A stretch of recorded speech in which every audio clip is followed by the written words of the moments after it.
So, with Israeli airstrikes intensifying, with Israel claiming that it targets Hezbollah facilities, Lebanon's ceasefire.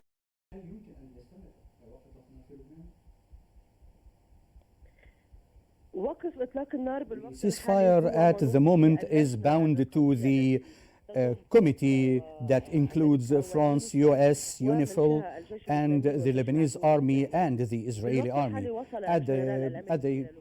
Now the American general has arrived into Lebanon, and we are waiting for the French envoy. So this committee will start supervising the ceasefire and supervising the implementation of the agreement till the French envoy comes. And with the American already here, we are hoping that there will be a stop of the Israeli breaches. If there is no guarantee, if there is no foreign guarantee to restrain the Israeli occupation from what they are doing, so we would be going to a full break of this ceasefire.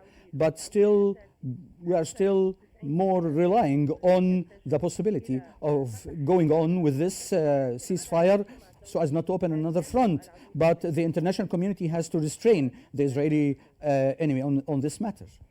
So, reference to the political developments taking place inside Lebanon, including electing a new president. In light of this, what are the long-term economic and social consequences of rehabilitating northern Lebanon after the war? Practically, the Speaker of the Parliament, Nabih Berri, decided the date for a session on the 9th of January, 1 week and 1 month from now. During that time, there is a lot of things to be done in order to assess what are the damages and the things in the agriculture and everything, till the new president elected on the 9th of January.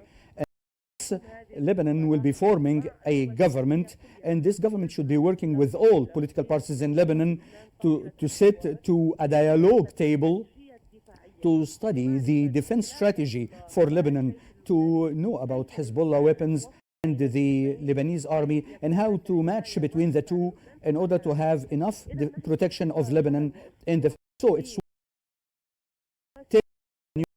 is elected and the political process starts to go on with relevant military decisions.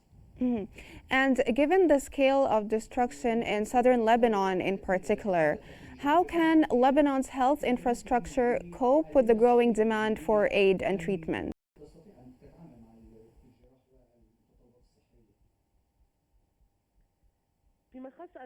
Regarding the health requirements, not the real thing in need now, and it's not the problem at the moment.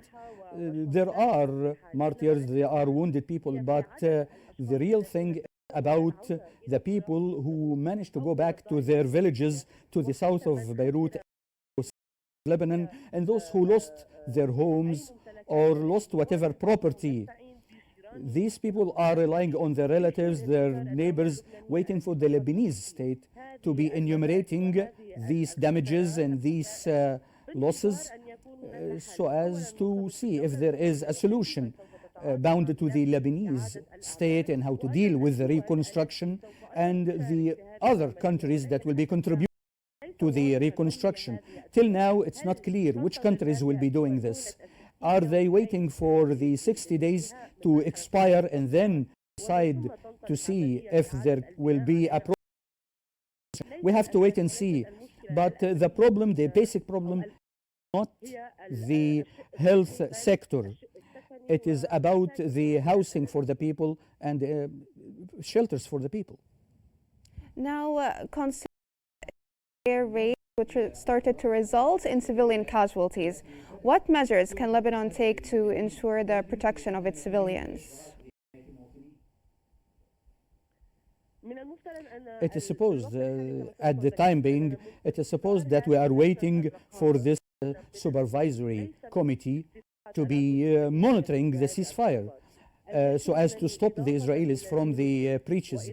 The Lebanese army and the UNIFIL and the American and supervision would be the ones that can stop the breaches by Israel. After the against Lebanon in 2006, there has been 5 days of breaching the ceasefire, after reaching a ceasefire. So we need to wait more.